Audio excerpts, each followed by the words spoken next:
And Mike's left his arm over this shoulder. Okay? What I'm going to do is I'm going to switch to my Kimura grip here like this. Okay? So I'm going to bring my arm to the other side of his body. I got my bicep halfway between his elbow and his shoulder, pinning his arm tight to his body. From here, it's very difficult for Mike to move his arm. But I got it pinned here like this. If I'm too high, like this, where how most people do, you see all the motion he can do with his arm here? If the guy's really strong, he can give you a lot of trouble, okay? Pin right in the center, right between his elbow and his shoulder, here, okay? Now my other hand's gonna come up. I'm gonna grab his arm, grab his wrist with a fingerless grip, thumb and fingers on the same side, and then I grab my own forearm here. Now, I'm gonna circle up over top of his head, here, okay? But now Mike grabs a hold of his belt, okay? Anybody who's ever done a Kimura with a gi on has had this happen to them. Okay, he's grabbing onto his belt, cannot get that thing free, okay?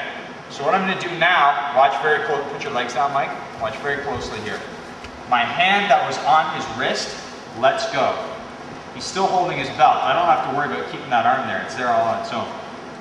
And I'm gonna grab his gi here like this. Pull it up. Now I'm going to bring it across his wrist. I turn my hand down like this. And I got him here. Okay? Mike, try and pull your arm out. Let go of that. Try and pull it out now. I got him hog-tied, man. He can't do anything. So now that I've got his arm isolated on this side of his body, guess where I'm going to? This side, thumb in the collar, and there's my shoulder. Okay? Try and see that, Mike. Nothing at all, okay? Got his arm completely isolated here in a different way, okay, using the gi. And I'm gonna get that same thumb in the choke. I saw some of you guys when you did that choke, you're putting your fingers in and dropping your elbow down. The problem with that is that when you put your fingers in, you're putting the fat part of your wrist onto his neck. I'd much rather use that skinny part, right? That digs in a lot better. So once again, guys, Mike brings his arm over the top of my shoulder here. I'm inside now. Bring my arm to the other side.